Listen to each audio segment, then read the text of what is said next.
Muy buenos días a todos ustedes y muchas gracias por estar aquí en el día de hoy.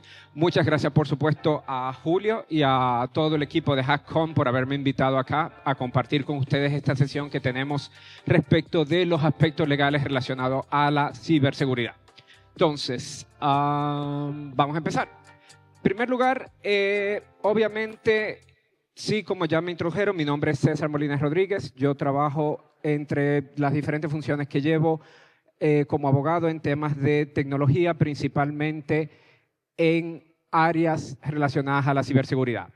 ¿Qué significa esto? Que por más de 20 años, cualquier tema, legislación, decreto o regulación que ha pasado por aquí, por República Dominicana, de alguna manera u otra, ha pasado por mis manos y hemos tenido la oportunidad de tratar de mejorarla, de tratar de hacer que tenga alguna aplicación efectiva y obviamente de regular su control. Pero además de eso, para mí es de particular importancia esta sesión por lo que puede, las implicaciones legales y las implicaciones que tiene para todo y cada una de la vida de nosotros. Y pensemos en esto. Perdón, antes de que me adelante, sí, obviamente, abogado al fin, tengo que hacer este pequeño disclaimer en el cual básicamente toda la información que está incluida en esta presentación es solamente de carácter formativo o educativo, con lo cual no constituye bajo ninguna circunstancia asesoría legal en los términos establecidos en el Código de Ética para los abogados. Por tanto, en caso de que cualquiera de ustedes requiera de algún tipo de asesoría especializada, diríjase a algún profesional de esta naturaleza que pueda asesorarlo adecuadamente. ¿Okay? Entonces, partiendo de eso, lo primero que tenemos que tener en cuenta es que muchas veces, independientemente del mundo en el que vivimos, casi ninguno de nosotros somos abogados. Pero, sin embargo, nos vemos constantemente involucrados en situaciones que pueden afectarnos de manera legal o que de alguna manera u otra tienen implicaciones legales para nosotros.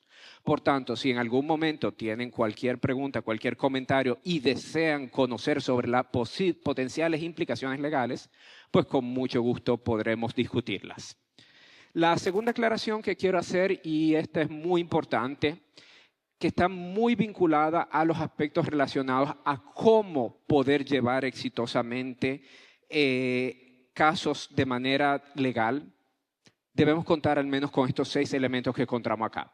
En primer lugar, por supuesto, necesitamos tener la voluntad, por supuesto, y la precisión de documentar nuestros casos de manera adecuadamente. Y esto me refiero a que no es tener un récord, un registro de todo, tener un registro de toda y cada una de nuestras acciones, porque eventualmente esos registros pueden hacer la diferencia entre terminar en la cárcel y terminar en su casa. Segundo, es muy importante tener sentido común, y aunque dicen que el sentido común es el menos común de todos los sentidos, sí se requiere lamentablemente para tratar asuntos legales con éxito. Igualmente, pues por supuesto, la ley es la ley. Y muchas veces, como veremos más adelante, no es necesariamente el instrumento más claro. Por tanto, tendremos que eventualmente aceptar que muchas veces la ley no nos da las respuestas más sencillas o las respuestas de la manera más fácil. También tenemos que tomar en cuenta que en el marco del derecho internacional, muchas veces, incluso hasta dentro de un mismo país, hay diferentes leyes que pueden entrar en conflicto. Esas leyes pueden tener varias interpretaciones. Y eso al mismo tiempo nos da cierta inseguridad sobre lo que pueden ser nuestras actuaciones. También si vemos a nivel internacional, como ya les decía, diferentes incidentes pueden involucrar diferentes marcos jurídicos. No es lo mismo la legislación aquí en República Dominicana que la legislación en Estados Unidos, en Costa Rica, en Alemania y así sucesivamente. Y por supuesto, lo más importante de todo es que lamentablemente, incluso aunque sea dentro de un mismo país, puede que nunca haya una respuesta sencilla. Entonces, aclarados esos 6 puntos, vamos en materia. Primero, este es un caso muy puntual y muy particular. En este caso, por ejemplo, como vemos aquí, usted es el CISO de una organización y el viernes por la mañana le llama a la policía diciendo que necesitan una reunión para esa tarde para acceder a registros que se encuentran dentro de su organización, como parte de una investigación penal. En la tarde viene un oficial de policía que se presenta, no viene uniformado, y le solicita específicamente la información que se le comunicó a usted. ¿Sabe usted lo que tiene que hacer en ese caso? ¿Algún voluntario? Puede ser un ataque de ingeniería social. Una identificación oficial puede ser, pero más importante, tal vez una orden judicial pudiera ser más importante que el hecho que el policía venga vestido o no. Perdón, ¿usted iba a decir algo? ¿Sí ve? Segundo caso. Varios de los colegas en su organización utilizan Google Drive para compartir información y como la empresa no tiene una política sobre esto, ¿qué importa? ¿Verdad? Entonces, sin embargo, debido a un ataque de phishing a Google, hay una de esas cuentas del Drive que se ve comprometida. Por lo tanto, información que está dentro ahí mismo puede haber sido accedida por terceros fuera de la organización o incluso por personal interno excediendo algún tipo de autorización. ¿Implica esto algún tipo de responsabilidad penal o civil? Tal vez. ¿Para el empleado? ¿Para la organización? ¿Google tiene algún tipo de responsabilidad sobre esto? ¿Algún voluntario?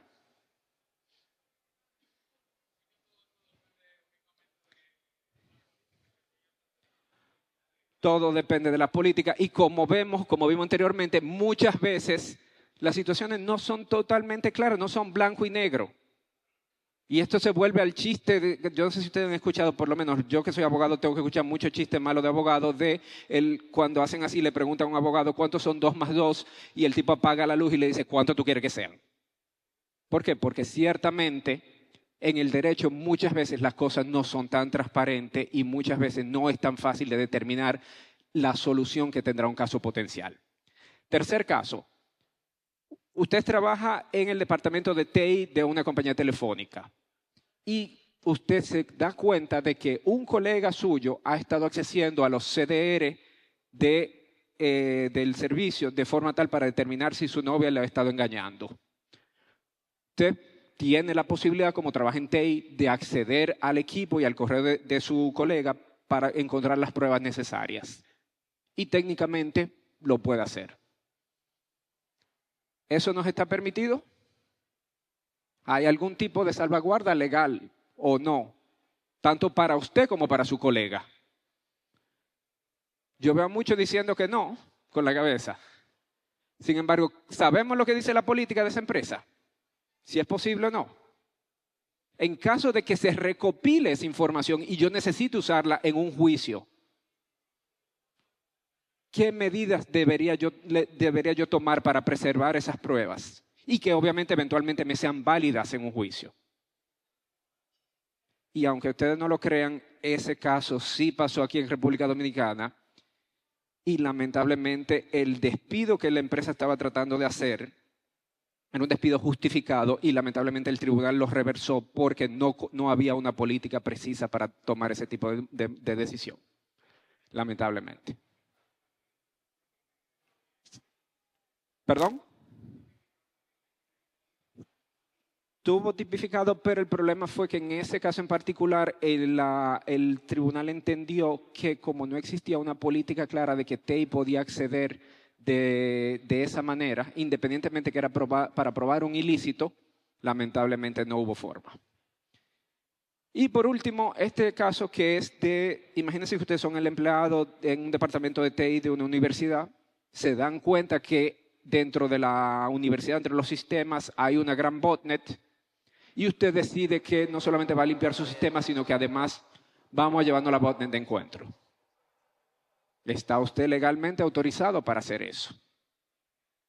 O en caso, tiene que notificarle a la policía de que, mira, yo voy a hacer esto. ¿O qué implica? ¿O qué implicaciones legales puede tener para mí o para la organización hacer esto? Perdón. Eso depende de la política que se tenga en la empresa, pero según el código de ética usted está obligado a reportar eso si ve actos ilícitos de ese tipo. Ahí vamos a entrar porque hay algunos países donde sí yo tengo una obligación de reportar cualquier ilícito. Hay otros países donde no, dependiendo del tipo de ilícito que sea. Entonces, ciertamente, eso lo veremos más adelante, las implicaciones éticas que tienen muchas de las certificaciones, muchos de los elementos, contratos y demás, que de alguna manera u otra influyen en la ley. Entonces, ¿cómo afecta la ley a la ciberseguridad? Y básicamente aquí yo quiero que nos concentremos en 3 puntos principales. Primero, recuerden esto porque es muy importante. Todas las actuaciones que se relacionen a cualquier actividad en el ciberespacio, específicamente a un incidente, deben de operar legalmente. ¿Qué significan? Deben de estar dentro del marco de la ley. Y esto es muy bueno en teoría, pero en la práctica pasa lo siguiente. Muchas veces la ley puede que sea incierta, que sea vieja, que sea inadecuada. Piensen, el Código Penal de República Dominicana data del 1804. Piensen en el caso de que una persona accede ilícitamente a los sistemas de una universidad y empieza a cambiar las notas de los estudiantes. Hubo un robo, hubo escalamiento de paredes, según lo explica el Código Penal. El archivo sigue estando ahí, o sea que tal vez no se los robaron. Cambiaron la nota, pero ¿implica eso un fraude en la tipificación tradicional? Entonces, ese tipo de situación muchas veces la ley no nos da esa respuesta tan sencilla. Además, puede que la ley sea nueva, que no la hayamos probado. ¿Y qué significa no haberla probado? Que nunca ha habido una interpretación de la misma por alguna autoridad o por algún juez o por algún tribunal como tal. Y también pensemos en algo muy sencillo. El Internet cruza frontera. ¿De quién es la ley? Si un hecho se comete aquí, independientemente que tenga efectos en Estados Unidos, ¿realmente aplica la ley de allá o la de aquí? Jurisdicción, ¿quién sabe? Entonces, esos son los temas que muchas veces tenemos que ver y que tenemos que tomar en cuenta. Y también el segundo elemento muy importante es que las leyes existen. Y sí es verdad que es muy abstracto cuando yo digo la persona que acceda a un sistema de manera sin autorización o excediendo una autorización puede ser condenado a 3 meses a 1 año de cárcel. Es muy abstracto, sí, tú te pones a pensarlo. Y es muy concreto cuando tú tienes el DICAT tocándote la puerta y queriendo llevarte al destacamento. Entonces, pero sobre todo, una máxima jurídica muy importante. Nadie puede alegar ignorancia de la ley. ¿Qué significa eso? El hecho de que yo no sabía que era ilegal no te exime de responsabilidad. Por tanto, siempre hay que estar preparado, siempre tenemos que saber cuáles son las implicaciones al momento de llevar a cabo una conducta u otra. Y el último elemento que sí tenemos que resaltar es que el entendimiento común de lo que la ley dice, lo que yo puedo entender lo que dice y lo que realmente es un problema, lo que nosotros los abogados decimos, un problema interesante o una pesadilla. ¿Y por qué? Piensen en esto. Entre lo que el legislador pensó, escribió en la ley, lo que eventualmente el Congreso aprobó, lo que nosotros entendemos de la ley, lo que la policía investigó y eventualmente lo que el juez interpretó de esos hechos, son como 7 niveles distintos. Por tanto, el tomar en cuenta todos esos elementos nos hace o nos crea una inseguridad que al momento de la mejor asistencia es poder tratar de analizar cada uno de los diferentes elementos de la manera correcta. Y vamos a ver cómo lo vamos a hacer. En primer lugar, tenemos que tomar en cuenta por qué a veces se viola la ley, porque muchas veces tenemos que tener en cuenta, y esto ya lo vemos, a veces la ley está incompleta, a veces pasan casos tan sencillos como eso. La denegación de servicios no necesariamente está tipificado. Sin embargo, los ataques de denegación de servicios sí. La ley puede que sea contradictoria porque puede que aplique solamente la ley o, como mencionó el caballero acá, puede que aplique conjuntamente con pautas éticas, puede que implique en base a las políticas de una organización. Igualmente, como vimos anteriormente, muchas veces las leyes están ahí escritas, pero hasta que un tribunal, hasta que un juez como tal no las aplica, entonces, básicamente, no sabemos efectivamente cuál será el resultado de esa actividad o no. Y por último, pero no menos importante, hay veces que las leyes son totalmente imprácticas. Piensen en el caso, por ejemplo, en el Reino Unido, donde hace unos años se propuso que todas las organizaciones tenían que guardar todos los registros relacionados a un sistema de información por 7 años. Imagínense lo que implica para una organización almacenar por 7 años todos los registros de DHCP de todos sus aparatos. Es totalmente impráctico y ridículo. Pero además de eso, piensen en esto. ¿Cuáles son las cosas con las que tenemos que cumplir? En primer lugar, tenemos que cumplir con la ley. Y recuerden que siempre la ley del lugar donde ustedes están va primero. Y esto incluso aunque usted esté viajando. Si usted está en Tailandia, la ley que le aplica es la de Tailandia. No importa que usted sea dominicano, que usted sea de donde sea.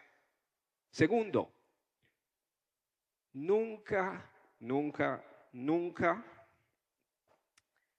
hagan cosas ilegales aunque sea su superior o su jefe que se lo solicite.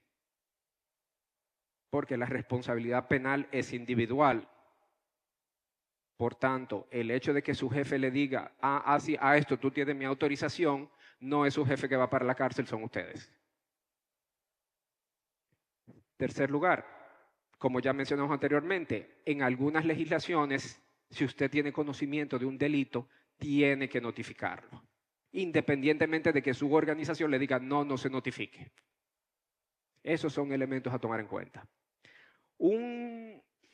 ¿Sabes qué? A mí me alegra mucho que Julio me haya invitado porque yo tengo un proyecto actualmente y yo ando en una especie de reclutamiento hoy en día porque la lotería de aquí, la Leitza, me contactó porque ellos andan buscando un equipo que nos ayude a hacer un penetration testing de la loto. Entonces, si hay 3 personas aquí que están interesados en este proyecto, me avisan, levanten la mano para yo verlo mientras tanto. Y la idea es, si nosotros logramos acceder a esos sistemas y si tenemos acceso al sistema de numeración, nos van a dar la mitad del bono del loto, que son 220 millones de pesos. ¿Voluntarios algunos?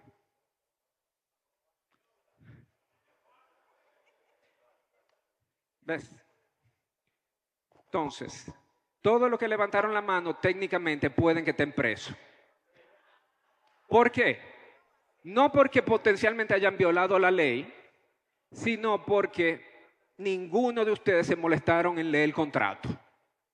Y si ustedes tienen en cada proyecto que ustedes se involucren, tienen que leer no solamente su contrato, sino el contrato del proyecto específicamente. ¿Qué es lo que, no solamente para qué ustedes lo están contratando, sino qué es lo que se va a hacer? Porque independientemente de lo que yo le diga a ustedes, ¿sabrá Dios si yo lo estoy contratando para que ustedes vayan a hackear la lotería? ¿Y quién le va a decir a ustedes? No, fue César que me dijo. Pues sí, es verdad, fue César que lo dijo. ¿Dónde está César? César está en la isla Caimanes desaparecido y nadie sabe dónde está. Entonces, esos son los elementos. Siempre pregunten por los contratos. Y sí tienen derecho a preguntar, a revisarlo, a opinar, a decir lo que ustedes quieren que esté o no esté. Porque es su responsabilidad como tal. Tercer elemento, ya se mencionó, tenemos que cumplir con las reglas, con las políticas de nuestra organización como tal. Y tenemos que cumplir con los códigos de ética que tal vez algunas certificaciones o la membresía, algunos cuerpos profesionales pueden representarnos. El gran problema es que muchas veces o en algunas ocasiones todo o alguno de estos elementos chocan. Y cuando chocan, ¿con cuál yo cumplo? Lamentablemente, como vimos al principio, no hay respuestas fáciles.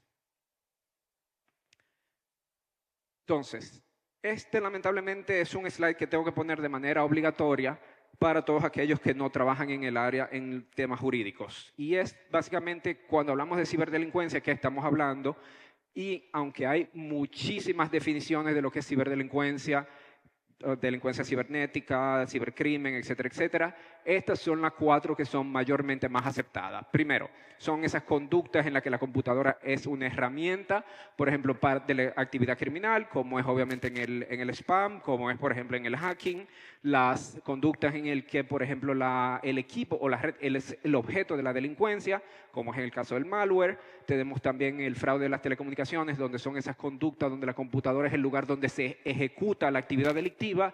Y por último, las actividades que se facilitan por el uso de la tecnología, como es el phishing, como es el material de abuso sexual infantil, como es el robo de identidad, entre otras. ¿Y por qué les cuento esto? Porque básicamente nuestra legislación nacional de ciberdelincuencia es la que se conoce como la Ley 5307 contra crímenes y delitos de alta tecnología. Esta legislación básicamente es una legislación que se encuentra basada en lo que se conoce como el Convenio sobre Ciberdelincuencia del Consejo de Europa, que es un tratado internacional que ha sido ratificado por más de 70 países de Asia, África, Europa y las Américas, lo cual representa que no solamente todas estas conductas que están acá son las mismas en esos países, sino que además tanto las herramientas procesales y las herramientas de cooperación internacional son las mismas, lo que facilita la cooperación penal internacional. ¿Y qué significa eso para aquellos no abogados?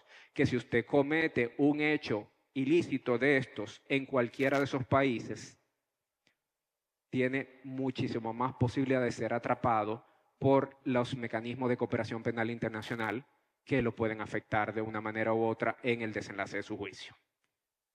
Otras conductas que están tipificadas en nuestra ley, pero que no necesariamente son uniformes a nivel internacional, son esas que se encuentran acá. Independientemente que esta es una ley del año 2007, fue bastante prospectiva en algunos temas. Por ejemplo, cuando vemos lo del tema del atentado contra la vida de las personas, en el 2007 todo el mundo relajado diciendo, ay, si ese cuando tú agarras y le das con el monitor en la cabeza a una gente. No. Hoy en día sabemos lo fácil que es acceder, por ejemplo, a un registro de un hospital y cambiar, por ejemplo, que una persona no es diabética cuando lo es. Cambiar el récord de un paciente poniendo que el paciente tal vez no es alérgico a la penicilina cuando es. O mejor todavía, yo no sé si ustedes han visto, pero los ataques hoy en día a los equipos médicos como los marcapasos y demás están muy de moda. Por tanto, esas son áreas interesantes de explorar y más desde el punto de vista de la responsabilidad penal o civil. Pero asimismo hay toda una serie de delitos que no voy a entrar en ellos porque no es el tema de la sesión, pero sí es importante que lo tengan particularmente en conocimiento por lo que implican.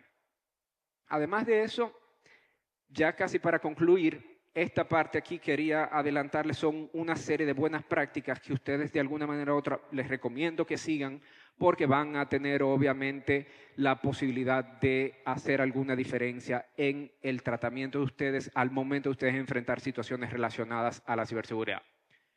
En primer lugar, tenemos que saber que independientemente de que la ley existe, siempre hay posibles excepciones. Primera de esas excepciones, muy sencillo, si estamos haciendo un pen test, ya sea autorizado o con un contrato. Y ya hablamos previamente de los contratos, pero básicamente recuerden siempre tener autorización. Y que esa autorización sea por escrito. No fue, que fulano me llamó y me dijo, ay sí, que ven, que haga un pen testing aquí en la organización. No. Y cuando yo me refiero a por escrito, ténganlo por escrito, lo imprimen y lo guardan. Todo, fechado, todo. ¿Por qué? Porque es la mejor manera de usted asegurar esa buena práctica y salvaguardar sus intereses. También obviamente están los programas de Bug Bounty, que cuando se hacen en controles, en ambientes determinados para ciertos específicos y con un fin muy particular. Los temas de responsabilidad civil es muy importante tomar en cuenta. Hay veces que aunque ustedes hayan accedido a un sistema y no hayan hecho nada, y puede que no sean responsables penalmente, sí pueden terminar siendo responsables civilmente. Puede que no vayan a la cárcel, pero sí puede que le pongan tremenda indemnización. Por tanto, un hecho no quita el otro. ¿Okay?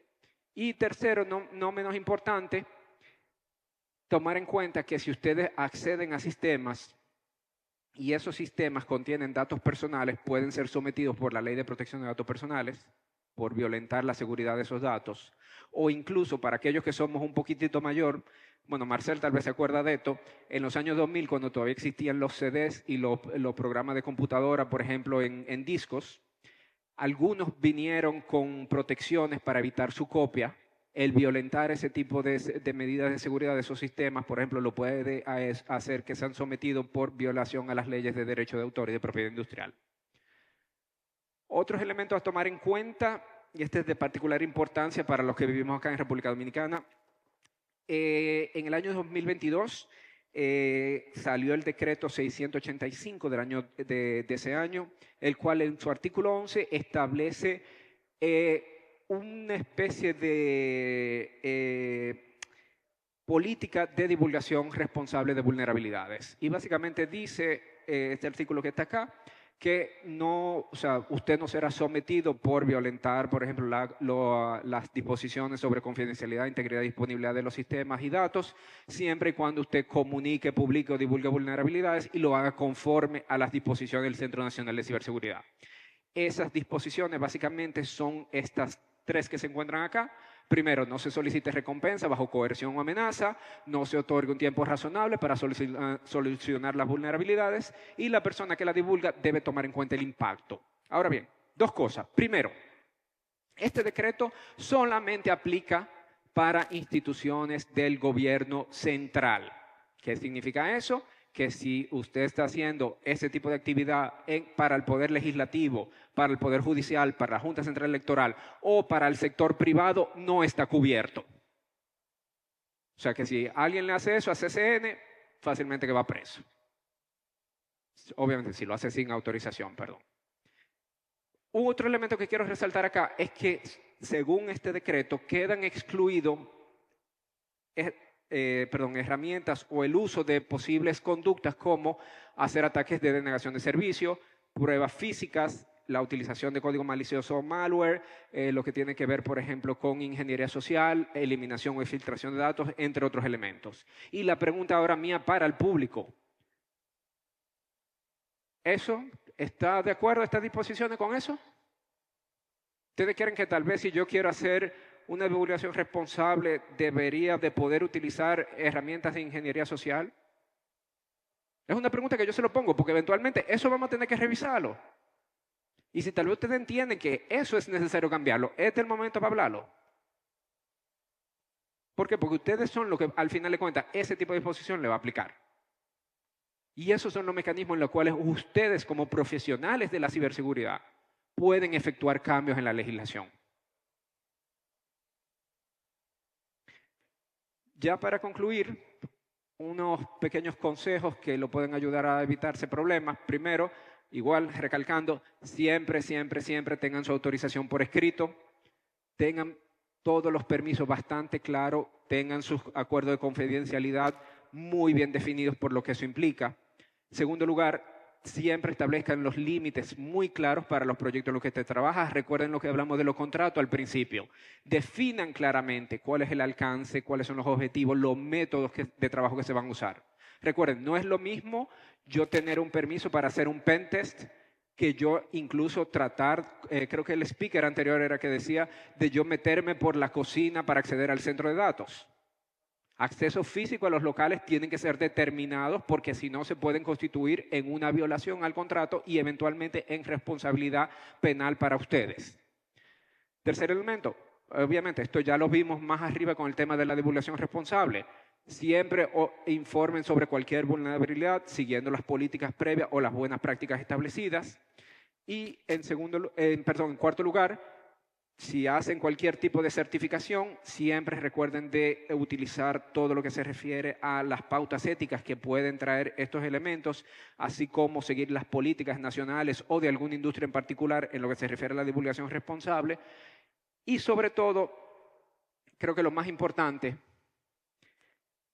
evitemos siempre el exceder o caer en la tentación de ir el paso más allá. Yo sé que todo lo que estamos aquí somos curiosos. Y cuando somos curiosos y sabemos que hemos entrado a un sistema, decimos, yo sé que yo puedo ir un chin más allá. El problema es que cuando ya tú pasas esa autorización, cuando ya tú excedes ese momento, ya ahí automáticamente ya tú violaste la ley. Y sí, yo sé que es muy difícil, o sea, todo lo que estamos aquí lo hemos hecho y sabemos cuando llegamos a ese momento que estamos ahí en la puerta que decimos, yo sé que yo lo puedo hacer. Entonces, ese es un elemento clave. ¿Por qué? Porque eso es lo que va a hacer la diferencia en que usted duerme en su casa o duerme en Ajayo. Y ya para concluir, eso es todo de mi parte. Para mí ha sido un placer estar aquí con ustedes. Si tienen preguntas, comentarios o insultos, son todos bienvenidos.